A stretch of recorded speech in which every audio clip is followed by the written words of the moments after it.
पुष्पांजलि मेंसवेयर का एक और प्रतिष्ठान दूल्हा हाउस कंप्लीट और परफेक्ट वेडिंग कलेक्शन की हो गई है ग्रैंड ओपनिंग। शादी ब्याह की खरीदी के लिए चले आइए अब हमारे नए प्रतिष्ठान में, जहां आपको मिलेगा कोट सूट, ब्लेजर, शेरवानी के साथ ब्लैकबेरी कंपनी के किफ़ायती जैकेट और सूट ब्लेजर, मान्यवर कंपनी के ब्रांडेड कुर्ता पाजामा, जैकेट, साफा मोजरी, दुपट्टा, पार्टी वियर, इंडो वेस्टर्न का एक से बढ़कर एक कलेक्शन। हमारा पता है दादाबाड़ी स्कूल के पीछे इतवारी बाजार के पास बालाघाट। संपर्क करें 9425138551।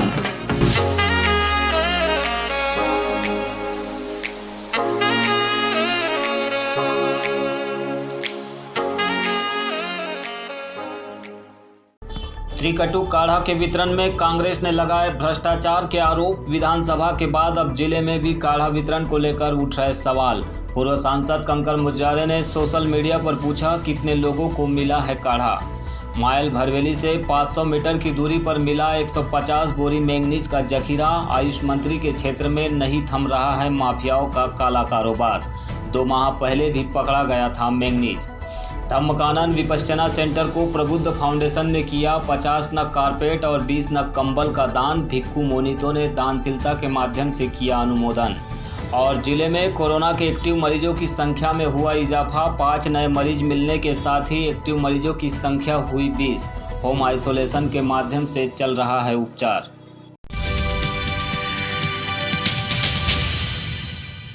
कोरोना काल में इम्यूनिटी बूस्ट करने के लिए शिवराज सरकार ने लोगों को काढ़ा पिलाया है। इस दौरान सरकार में स्वास्थ्य मंत्री ने करीब 30 करोड़ रुपए का त्रिकटु काढ़ा बांटने की बात विधानसभा में कही है। सरकार के इस दावे पर कांग्रेस ने सवाल उठाए हैं। कांग्रेस नेता जीतू पटवारी ने इसे घोटाला बताते हुए इसकी ऑडिट रिपोर्ट भी मांगी है। वहीं आयुष एवं स्वास्थ्य विभाग का मामला होने के कारण अब बालाघाट में भी त्रिकटु काढ़े को लेकर चर्चा व्याप्त हो गई है। पूर्व सांसद कंकर मुजारे ने सोशल मीडिया के माध्यम से लोगों से पूछा है कि बालाघाट में कितने लोगों को काढ़ा मिला है या फिर पिलाया गया है।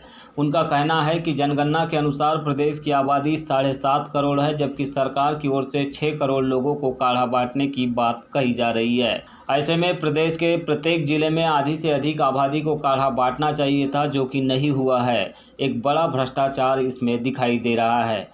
शहर में तक किसी को काढ़ा नहीं मिला। वो पहली बार बोले कि पहली बार मैंने सुना कि कोई काढ़ा वाड़ा भी है, और काढ़ा बाटा सुना है उन्होंने, मिला किसी को नहीं है। तो पूरे प्रदेश में जो है, जब बालाघाट जिले में काढ़ा नहीं लोगों को मिला है, तो पूरे प्रदेश में कैसे मिलेगा काढ़ा? तो काढ़ा के नाम पर बहुत बड़ा करोड़ रुपए का भ्रष्टाचार किया शिवराज सिंह सरकार ने और रामकिशोर कांग्रेस ने मिलकर। और उसकी जांच होना चाहिए, कोई निष्पक्ष जांच होना चाहिए, कोई इंडिपेंडेंट एजेंसी से। बहुत बड़ा घोटाला है। ऑडिट रिपोर्ट क्यों नहीं अभी तक प्रस्तुत कर रहे हैं? विधानसभा में जब ये बात उठ रही है तो ऑडिट रिपोर्ट क्यों नहीं प्रस्तुत कर रहे हैं? उसमें क्यों छुपा रहे हैं? प्रदेश में करीब 7.5 करोड़ लोगों की जनसंख्या है। 6 करोड़ लोगों को बोल रहे हैं काढ़ा बांटा है। अब बताइए कि 6 करोड़ लोगों को काढ़ा बांट दिया और बालाघाट में कोई ने भी नहीं बोला कि हमको काढ़ा मिला है। तो मुश्किल से मुझे लगता है कि इसमें 1000 पैकेट काढ़े बांटे होंगे एक जिले में, 50-50 ग्राम के 1000 पैकेट एक जिले में। तो 52 जिले हैं, तो 52,000 पैकेट बटे हैं। और एक पैकेट की कीमत है 2 रुपये। जो हमने निकाली है 2 रुपये का एक पैकेट काढ़ा का कीमत निकलता है। तो मतलब कितने का काढ़ा बांट दिया उन्होंने? 1.5 लाख रुपये काढ़ा बांटा कुल मिला के। उस पर खर्च किया 30 करोड़ 65,48,000 खर्च किया। ये बहुत बड़ा स्कैम है, बहुत बड़ा घोटाला है। और बीजेपी के लोगों ने ही पूरा काढ़ा को पी गया, हजम कर दिया काढ़े के नाम पर। इधर इस मामले पर भाजपा जिला अध्यक्ष रमेश भटेरे ने कहा है कि विपक्ष और अन्य नेताओं का काम ही है गलत प्रचार करना। बालाघाट जिले में हर व्यक्ति को कोरोना काल में काढ़े का पैकेट बांटा गया है। जो लोग आरोप लगा रहे हैं उनकी बातों पर जनता कितना भरोसा करती है, उन्हें इसका आकलन करना चाहिए। कंकर मुजारे जी ने कितने के पास जाके पता किया, पूछा उसने डाला है। इनका काम ही आरोप लगाना। हर अच्छे काम, हर सकारात्मक कार्य में कांग्रेस हो चाहे और कोई, ये आरोप लगाएंगे। और इनके आरोप को मैं समझता हूँ, पब्लिक बहुत अच्छे सारी चीजों को समझ रही है। इनको मिला है, गांव गांव में त्रिकटु बटा है, सब दूर त्रिकटु काढ़ा बटा है कहीं। जिले के भरवेली मैंगनीज खदान से कुछ ही दूरी पर पायली बीट में अवैध रूप से भंडारित 150 बोरी मैंगनीज को वन विभाग की उड़नदस्ता टीम ने जब्त किया है। यह मैंगनीज जीआई तार झाड़ियों के बीच में पड़ा हुआ था, जो कि माइल की सीमा से लगभग 500 मीटर की दूरी पर है। इस तार से अवैध शिकार होने की संभावना भी प्रतीत होती है। उड़नदस्ता वनव्रत बालाघाट द्वारा मैंगनीज एवं तार की जब्ती कर परिक्षेत्र सहायक गांगुलपारा को सुपुर्द किया गया है। आपको बता दें कि भरवेली में मैंगनीज के अवैध खनन पर अंकुश नहीं लग पा रहा है।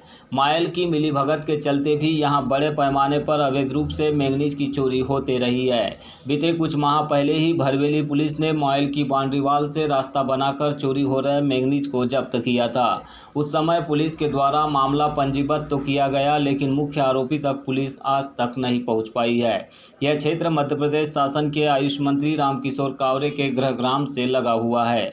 इसके बावजूद यहां पर धड़ल्ले से हो रहे मैंगनीज और अन्य अवैध कार्यों पर कोई अंकुश नहीं लग पा रहा है, जो कि कहीं न कहीं सत्तासीन लोगों के संरक्षण की ओर भी इशारा करता है।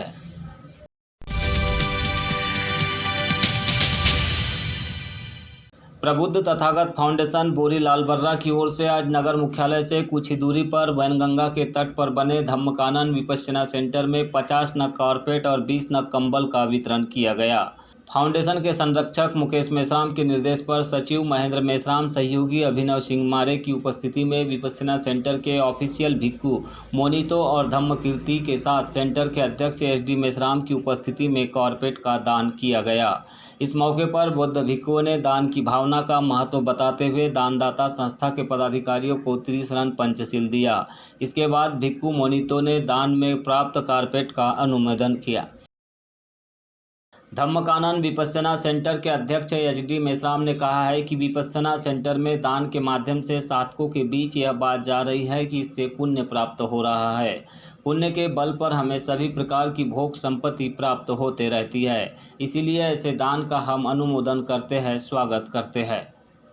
प्रबुद्ध तथागत फाउंडेशन बोरी लालबर्रा बालाघाट की ओर से 50 कारपेट का दान धम्मकानन विपश्यना केंद्र बालाघाट में आज दिया गया है। पूज्य भंते जी मोनितो और धम्म कीर्ति जी के द्वारा इसका अनुमोदन किया गया है और हम काफ़ी प्रसन्न हैं कि यह दान पाकर और अभी सारे साधकों में ये बात जा रही है कि भाई इस केंद्र के लिए हम देने से हमको पुण्य प्राप्त हो रहा है, पुण्य प्राप्त होगा, पुण्य के बल पर ही हमको सारी भोग संपत्ति वगैरह प्राप्त होती रहती है। इसीलिए ये दान का मैं अनुमोदन करता हूँ, स्वागत करता हूँ। जिले में भी कोरोना के मरीज लगातार मिल रहे हैं। 24 फरवरी को बालाघाट में 5 मरीजों के सैंपल कोरोना पॉजिटिव पाए गए हैं। इस प्रकार जिले में कोरोना के एक्टिव मरीजों की संख्या 20 हो गई है, जिन्हें होम आइसोलेशन में रखकर उपचार किया जा रहा है। आपको बता दें कि महाराष्ट्र में कोरोना की तीसरी लहर के बाद मरीजों की संख्या लगातार बढ़ती जा रही है। इसे ध्यान में रखते हुए प्रदेश सरकार के द्वारा महाराष्ट्र की सीमा से सटे जिलों में भी कोरोना के मद्देनज़र एहतियात के तौर पर कदम उठाए जा रहे हैं। बिना मास्क घर से बाहर निकलने वालों पर पुलिस और राजस्व की संयुक्त टीम द्वारा जुर्माना कार्रवाई की जा रही है। वही सभी प्रकार के सामाजिक, धार्मिक और राजनीतिक कार्यक्रमों के लिए अनुमति लेना अनिवार्य किया गया है। जिले में धारा 144 लागू कर दी गई है और बॉर्डर पर निरंतर चेकिंग की जा रही है।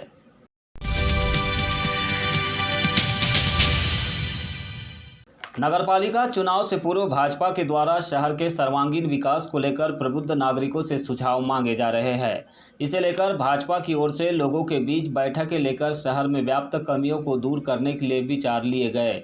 इसी परिप्रेक्ष्य में गुरुवार को बीजेपी कार्यालय में पत्रकारों की बैठक बुलाई गई, जिसमें उनके द्वारा शहर की प्रमुख समस्याओं पर ध्यान देने हेतु पत्रकारों से भी उनके सुझाव मांगे। बताया गया कि चुनाव से पूर्व शहर की समस्याओं को जानने के बाद ही वे अपना मैनिफेस्टो जारी करेंगे, जिससे कि शहर की ज़रूरतों को पूरा किया जा सके। इस बैठक में नगरपालिका के पूर्व अध्यक्ष रमेश रंगलानी, निवर्तमान अध्यक्ष अनिल धुआरे, भाजपा नेत्री मौसम हरिनखेड़े, जिला अध्यक्ष रमेश भटेरे सहित अन्य पदाधिकारी मौजूद रहे। तो हर व्यक्ति का जो चिंतन है वो हमारा नगर अच्छा बनना चाहिए। हर व्यक्ति बोलता है लेकिन सुझाव देकर के फिर उसको इम्प्लीमेंट, हमने इस बार ये सोचा है, हमारे सरकार प्रदेश में भी हमारी है, देश में भी हमारी है, तो हमने ये रखा है कि जो सुझाव सरकार को ये हमारे अभी जनता के द्वारा हमें जो सुझाव मिलेंगे उसके अनुसार ही हमारा घोषणा पत्र बनेगा और उसी के अनुसार हमारे जो नगर पालिकाओं में जहाँ हम रहेंगे वहाँ वैसी उसी अनुसार ही काम